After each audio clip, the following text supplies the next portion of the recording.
Hello students, very nice good morning to all of you. I am Roshan Kumar of math teacher from Modern English School, Kunti Nagar, Nevada. Students, today I am going to discuss next chapter of mathematics of class 9, congruence of triangles. Congruence triangles, chapter 9 of class 9. What is the congruence? Congruent figure. First of all, we know about congruent figures. So what is congruent figure? Two geometrical figures having exactly the same shape and size. Two geometrical figures, it means two circle, any geometrical figure, triangle, parallelogram, rhombus, 2D figure, two plane figure, circle, triangle. For two geometrical figures having exactly the same shape and size. Two geometrical figures which have the same shape and size. Which have the same shape. Shape भी same हो और size भी क्या हो? Same हो. Which have the same shape and size are known as congruent figures. Okay, suppose that कि एक figure geometrical figure हमने ये लिया और एक ज्योमेट्रिकल फिगर हमने ए लिया, तो क्या ये दोनों के शेप सेम है? साइज की बात तो हम बाद में करेंगे. फर्स्ट ऑफ ऑल कि दो ज्योमेट्रिकल फिगर्स आपस में कॉन्ग्रुएंट तभी कहलाएंगे, सबसे पहला कंडीशन उसका ये है कि दोनों का शेप सेम होना चाहिए. तो ये जो है वो ट्रायंगुलर है और ये सर्कुलर है,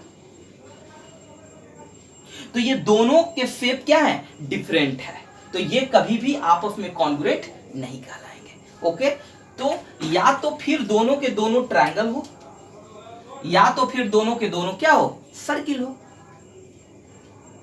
सेम शेप का मतलब क्या है? एक ही आकार के जैसा, एक ही आकार. तो एक ये ट्रायंगल है तो ये भी ट्रायंगल होनी चाहिए.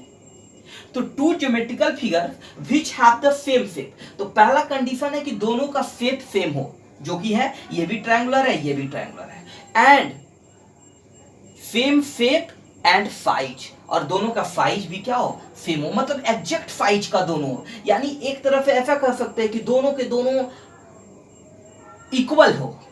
अगर हम एक फिगर को उठाएं और इसके ऊपर सुपरपोज्ड कर दें, अगर इसको उठा करके इसके ऊपर हम फिक्स कर दें और बैठा दें, तो ये पूरी तरह से इस फिगर को क्या करे? कवर कर ले, एग्जैक्टली कवर. और इस फिगर को अगर उठा के इस फिगर पर डाले तो ये भी फिगर इस फिगर को क्या करे? पूरी तरह से एग्जैक्टली कवर कर ले. तब हम कहेंगे कि ये दोनों फिगर्स आपस में क्या है? कॉन्ग्रुएंस है. तो student, two geometrical figures which have the same shape and size are known as congruent figures. Okay, it means in such figures, इस टाइप के फिगर्स में one can be superposed on the other. अगर हम एक को उठा करके दूसरे के ऊपर सुपरपोज करते हैं तो टू कवर इट एग्जैक्टली. जैसे सपोज दैट कि हमारे पास दो पाम है, ओके, दोनों सेम शेप में है और दोनों का साइज भी सेम है, बट हम कैसे जाने कि दोनों के दोनों जो है एक दूसरे के कॉन्ग्रुएंट है? तो जब हम इस पाम को इस पाम के ऊपर रखें इस ढंग से, तो ये पाम हमारा दिखना नहीं चाहिए. ओके, और जब हम इस पाम को इस पाम के ऊपर रखें तो ये पाम भी हमारा दिखना नहीं चाहिए. यानी दोनों एक दूसरे को पूरी तरह से कवर कर ले. तो two congruent figures, two geometrical figures are said to be congruent. जब दो ज्योमेट्रिकल फिगर्स को हम लोग कॉन्ग्रुएंट कहेंगे, सबसे पहले तो हमारे पास दो कंडीशन होना चाहिए. पहला क्या?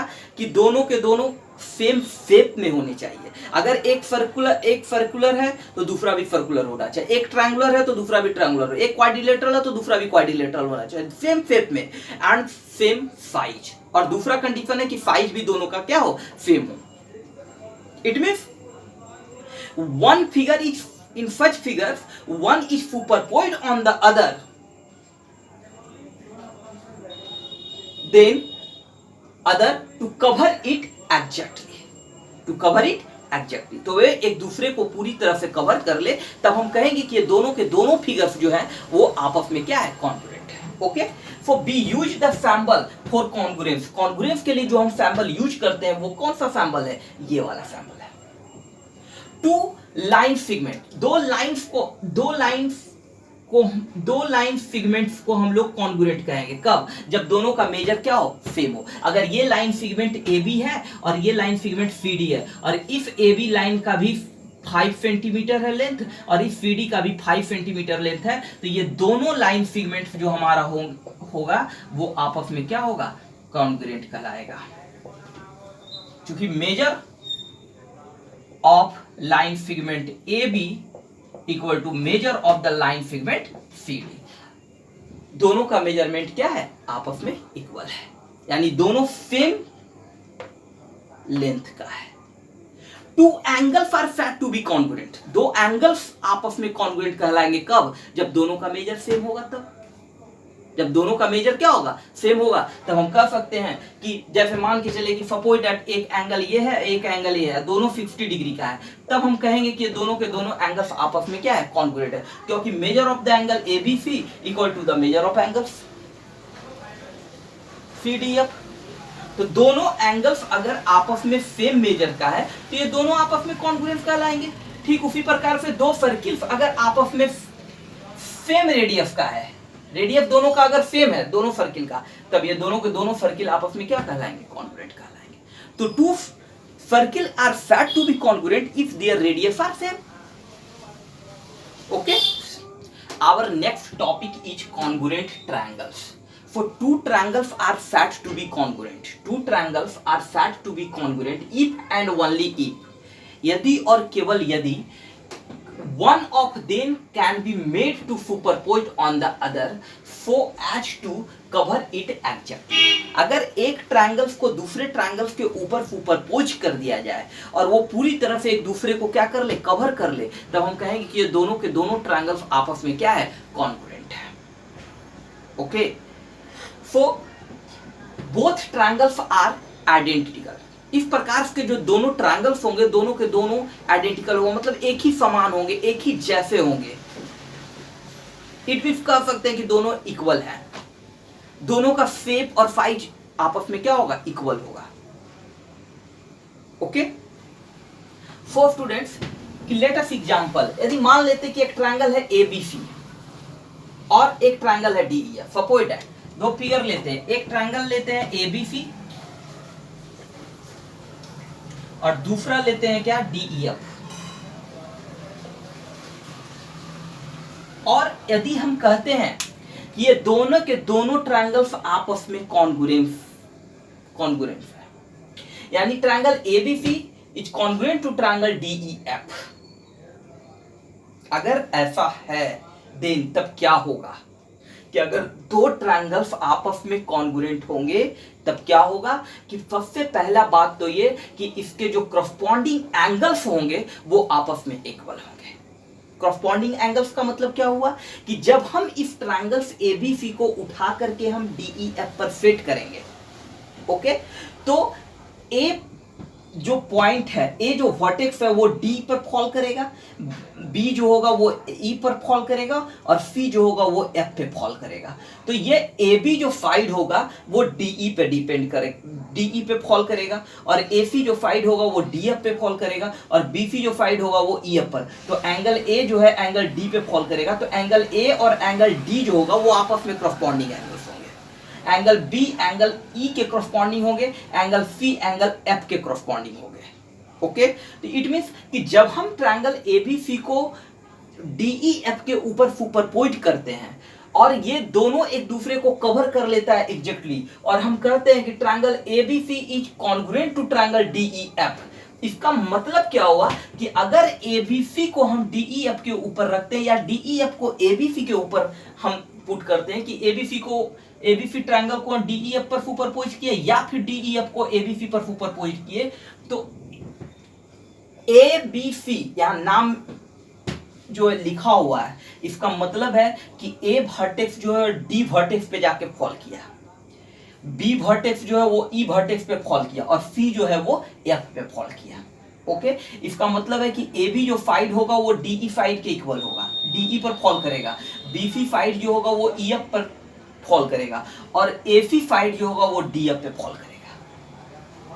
ओके, इट मींस कि अगर A B C is congruent to triangle D E F, अगर हम ऐसा लिखते हैं तो इसका मतलब यही हुआ। और हम यहाँ पर क्या होगा कि इसके करस्पॉन्डिंग एंगल्स आपस में इक्वल होंगे। It means angle A equal to angle D, यानी इसके ऊपर हम रखें, इसका मतलब है कि एंगल ए और एंगल डी एक दूसरे पे फॉल करेगा और एंगल ए और एंगल डी जो है करस्पॉन्डिंग एंगल्स है, तो ये आपस में इक्वल होंगे। एंगल ए बराबर एंगल डी, एंगल बी बराबर एंगल ई और एंगल सी बराबर एंगल एफ। और करस्पॉन्डिंग साइड्स भी आपस में क्या होंगे, इक्वल होंगे। It means A B equal to D E, देखिए ए बी और डी, तो A B equal to D, B C equal to E F और A C equal to D F. और अगर ऐसा होता है कि ए बी सी को जब हम डी ई एफ के ऊपर सुपरपोज करने के लिए आए, तो ये A B C D E F के ऊपर इस ढंग से सुपरपोज हुआ कि ए जो वर्टेक्स है इसका वो आकर के ई पे फॉल किया। ए वर्टेक्स जो है वो ई पे फॉल किया, इसका मतलब है कि ए का करस्पॉन्डिंग क्या हो गया, ई हो गया। और बी वर्टेक्स जो है वो डी पे फॉल किया, बी जो है वो डी पे फॉल किया और सी जो है वो एफ पे फॉल किया, सी जो है एफ पे फॉल किया। इसका मतलब है कि ए बी जो साइड है वो ई डी, ए बी जो साइड है वो ई डी पे फॉल किया। इसका मतलब ए बी और ई डी आपस में क्या है, करस्पॉन्डिंग, जो जिसके ऊपर सुपरपोज हुआ। जैसे सपोज दैट कि अगर ये फॉर्म को हम इसके ऊपर रखे तो ये दोनों आपस में करस्पॉन्डिंग है, जो जिसके ऊपर फॉल जिस ढंग से फिट कर जाए, जरूरी नहीं कि इसी ढंग से हम फिट करें, हो सकता है कि एंगल ए जो है एंगल एफ पे जाकर के फिट कर जाए, एंगल सी जो है एंगल ई के पास।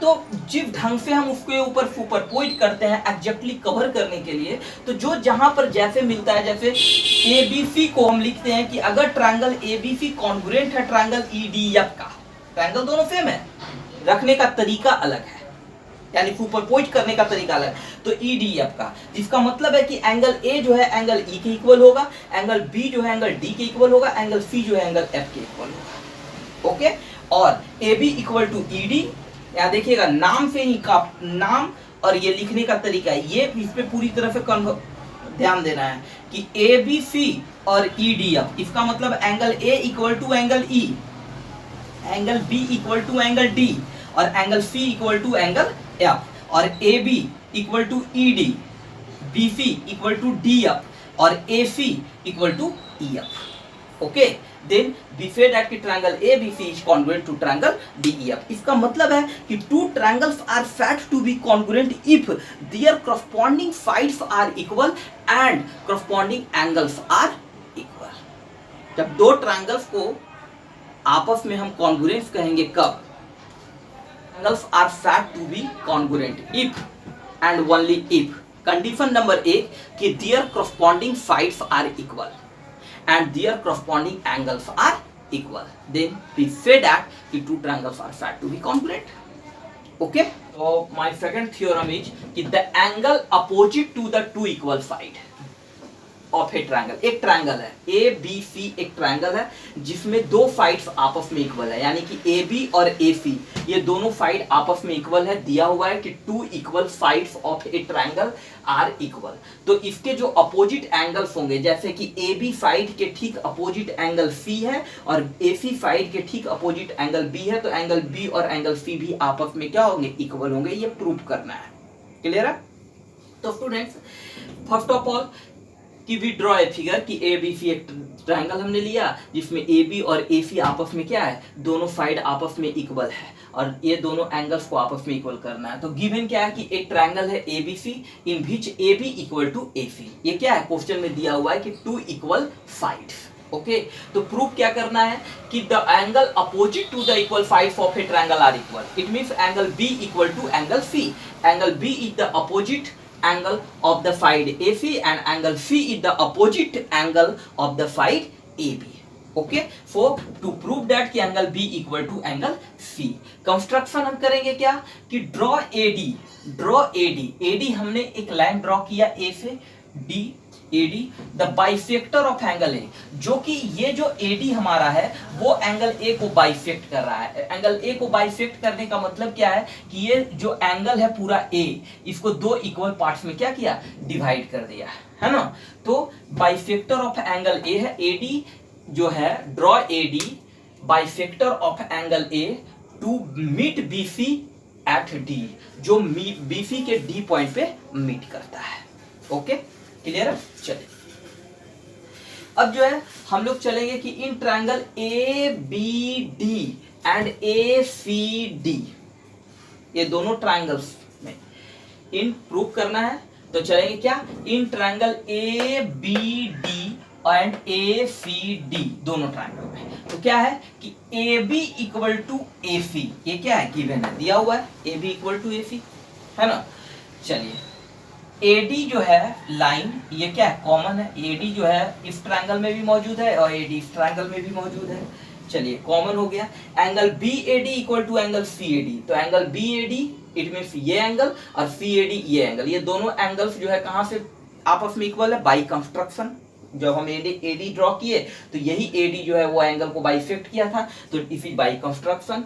सो हम कह सकते हैं कि ट्रायंगल ABD जो है वो ACD के congruent to triangle ACD, ABD congruent to triangle ACD, किस क्राइटेरिया से, side angle side angle side criteria, यानी दो साइड्स के बीच के एंगल है, तो साइड एंगल साइड क्राइटेरिया क्या हो गया, दोनों triangle congruent.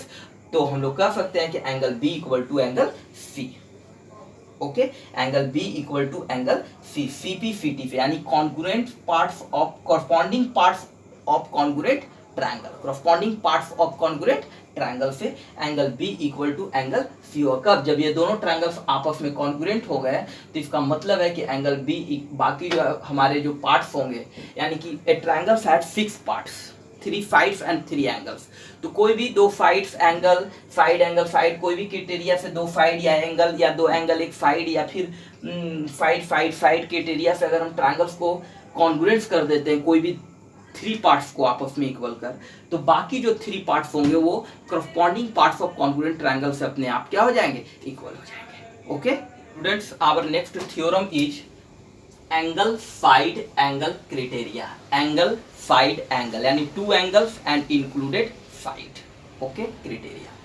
Theorem third statement कि इफ 2 एंगल्स, यदि 2 angles and the included side of 1 triangle, अगर किसी ट्रायंगल्स का कोई भी 2 एंगल और उसके बीच का इंक्लूडेड साइड, सपोज दैट कि एक ट्रायंगल ABC है, तो इसमें 2 एंगल्स, या एक एंगल ये और एक एंगल ये दोनों एंगल्स और इसके बीच का जो ये साइड है, this is included side. Okay, included side of 1 triangle are equal, ये इक्वल है किसके, टू द करस्पॉन्डिंग 2 एंगल्स, इसके जो करस्पॉन्डिंग 2 एंगल्स है दूसरे ट्रायंगल्स के, यानी ट्रायंगल DEF में जो एंगल E और एंगल F है, यानी एंगल B का जो करस्पॉन्डिंग साइड है, करस्पॉन्डिंग एंगल है E, और एंगल C का जो करस्पॉन्डिंग एंगल है angle F, and the included side EF, यानी कि E और F एंगल के बीच का जो साइड है वो क्या है, EF, are side of the other triangles, दूसरे ट्रायंगल्स का, they are equal, then the triangles are congruent.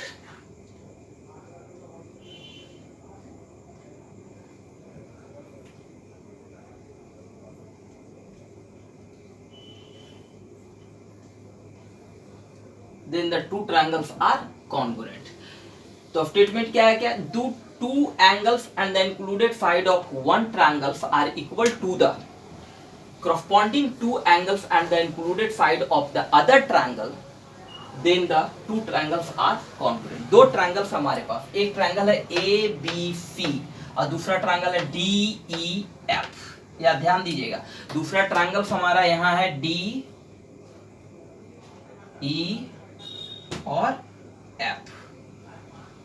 Okay, DEF।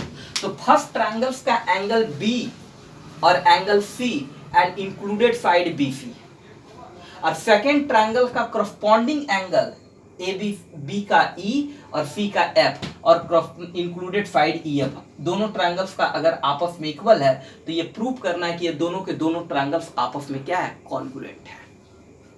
चलिए गिवन, सबसे पहले क्या गिवन कि ये triangle ABC and triangle DEF, दो ट्रायंगल्स हमने लिया, क्या लिया, एक ट्रायंगल एबीसी और दूसरा ट्रायंगल डीईएफ। इस प्रकार लिया कि इसमें क्या है कि angle A B C equal to angle D E F, यानी एंगल ए बी सी यानी ये एंगल और डी ई एफ यानी कि ये एंगल, ये दोनों एंगल्स आपस में इक्वल है। ये गिवन में है कि two angles and the included side of one triangle are equal to the corresponding two angles and the included side of the other triangles are equal. So angle ABC equal to angle DEF and angle ACB equal to DFE. ACB equal to DFE. ये इस angle के equal ये और इस angle के equal ये, and BC equal to EF और ये साइड जो इंक्लूडेड है दोनों एंगल्स के बीच में और ये दोनों एंगल्स के बीच के ये दोनों साइड भी आपस में क्या है, इक्वल है। ओके तो प्रूव करना है कि ये दोनों ट्रायंगल्स जो है वो आपस में क्या है, कॉन्ग्रुएंट है। टू प्रूव दैट कि triangle ABC is congruent to triangle DEF. चलिए प्रूव करने के लिए कि दोनों ट्रायंगल्स आपस में कॉन्ग्रुएंट है, तो सबसे पहले क्या है कि ये प्रूव करना है कि ये दोनों ट्रायंगल्स को अगर हम एक दूसरे पर सुपरपोज कर दे तो पूरी तरह से एग्जैक्टली कवर कर ले। तो ये जाहिर सी बात की जब हम एबीसी ट्रायंगल को डीईएफ के ऊपर सुपरपोज करेंगे तो एंगल बी और एंगल ई तो आपस में इक्वल है, बीसी भी ईएफ के इक्वल है और एंगल सी भी एंगल एफ के इक्वल है। अगर एसी डीएफ के इक्वल हो जाए, अगर एसी साइड जो है वो डीएफ के इक्वल हो जाए तब ये प्रूफ हो जाता है कि ये दोनों के दोनों ट्रायंगल्स क्या होंगे, कॉन्ग्रुएंट। क्यों? क्योंकि एंगल बी में ए बी सी में और एंगल डी ई एफ, तो इसका दोनों जो आर्म्स है दोनों एंगल का, ये दोनों तो आपस में इक्वल है। तो ये इसके ऊपर और ये इसके ऊपर सुपरपोज्ड है, एंगल सी एंगल एफ के इक्वल है, एंगल बी एंगल ई के इक्वल है और बीसी जो है ई एफ के इक्वल है। तो केवल हमें ये साइड और ये साइड को ही आपस में, तो इसमें से दोनों किसी एक को अगर एसी को हम डीएफ के इक्वल प्रूव कर दें कि ये डीएफ एसी जो है वो कोइंसाइड कर रहा है डीएफ पे, तो ये दोनों ट्रायंगल्स आपस में क्या हो जाएंगे, कॉन्ग्रुएंट हो जाएंगे। चलिए तो केस फर्स्ट में, केस फर्स्ट है क्या कि लेट मान लेते हैं, ऐसा सपोज दैट, ऐसा मानते हैं कि AC इक्वल टू DF है, दिया हुआ है कि AC जो है वो DF के आपस में इक्वल है। तो इन दिस केस कि AC इक्वल टू DF हो ही गया और BC इक्वल टू EF हमारे पास दिया हुआ है क्वेश्चन में, और एंगल C बराबर एंगल F ये भी क्या है, गिवन में है। तो ये साइड हमारा इक्वल हो गया और ये एंगल इक्वल हो गया और ये साइड, तो साइड एंगल साइड से दोनों ट्रायंगल क्या हो गया, कॉन्ग्रुएंट हो गया। पहला कंडीशन में तो कॉन्ग्रुएंट। सेकेंड में तो हम अगर ये साइड को हम आपस में इक्वल दिखाना है तो या तो ये दोनों साइड आपस में ऑलरेडी इक्वल होगा या फिर इक्वल नहीं होगा। तो पहले कंडीशन में तो हमने इक्वल कर दिया, मान लिया कि ये दोनों इक्वल है, लेकिन सेकेंड कंडीशन की जब हम बात करेंगे केस 2 की, तो इफ पॉसिबल, अगर ऐसा पॉसिबल हो तो मान लेते कि AC is not equal to DF, AC जो है वो DF के इक्वल नहीं है। तो अगर AC DF के इक्वल नहीं है इसका मतलब DF या तो छोटा होगा या बड़ा होगा AC से। AC अगर DF के इक्वल नहीं है तो या तो DF को हम AC के इक्वल करने के लिए थोड़ा सा ऊपर की ओर बढ़ा दें या फिर इसको थोड़ा सा घटा दें, यानी DF जो होगा या तो AC से छोटा होगा या फिर क्या होगा, बड़ा होगा। दोनों में अगर बड़ा है तो हम घटा के डी डैश को यहाँ पर इस पॉइंट पर लेकर के हमने डी डैश एफ को AC के इक्वल किया, और अगर छोटा है तो थोड़ा सा बढ़ा करके डी डैश यहाँ ले आए और डी डैश ई को हमने क्या किया, ज्वाइन करा दिया। तो केस 2 की बात करते हैं कि अगर पॉसिबल हो तो मान लेते हैं कि AC do not equal to DF, तो बाई कंस्ट्रक्शन से कि D dash F equal to AC, तो कंस्ट्रक्शन से हमने डी डैश को इस प्रकार लिया कि वो डी डैश F जो है वो AC के इक्वल है। तो join D dash E, now in triangle ABC and triangle D dash EF, ये इसकी बात भी हम कर रहे हैं और इसकी बात भी कर रहे हैं, दोनों की। तो AC equal to D dash F, AC equal to क्या है, D dash F by construction, and BC equal to EF given में है, और angle C equal to angle F वो भी क्या है, गिवन में है। तो triangle ABC congruent to triangle D dash EF side angle side से हो जाएगा। ओके, जब ये दोनों ट्रायंगल्स आपस में कॉन्ग्रुएंट हो गए डी डैश एफ में, तो हम लोग यहां लिख सकते हैं कि angle ABC equal to angle D dash EF लिख सकते हैं ना, CPCT से कॉरस्पॉन्डिंग। जब दोनों ट्रायंगल्स आपस में कॉन्ग्रुएंट हो गए, कौन कौन, ABC और D डैश EF, ये दोनों ट्रायंगल्स आपस में कॉन्ग्रुएंट हो गए हैं, तो एंगल ABC बराबर एंगल D डैश EF लिख सकते हैं ना CPCT से। बट ये एंगल ABC और एंगल DEF जो है वो आपस में इक्वल है, ये दिया हुआ है, गिवन में है, गिवन में यहाँ दिया हुआ है कि angle ABC equal to angle DEF।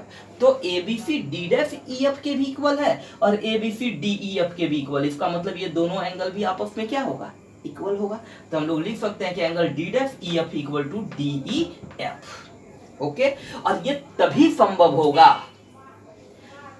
This is possible only when, ये तभी संभव होगा जब D और D डैश, ये पॉइंट जो है D और D डैश कोइंसाइड करेगा, यानी एक ही पॉइंट है दोनों। ऐसा संभव नहीं हो सकता है ना, लेकिन ऐसा संभव होगा कब, जब D डैश D कोइंसाइड करेगा। ओके, इसका मतलब है कि D और D डैश जो है दोनों अलग अलग पॉइंट ना होकर के क्या है, सेम एक ही पॉइंट है। इसलिए triangle ABC congruent to triangle DEF, और इस प्रकार ABC और DEF को हम लोग क्या किए, कॉन्ग्रुएंट कर दिए। ओके।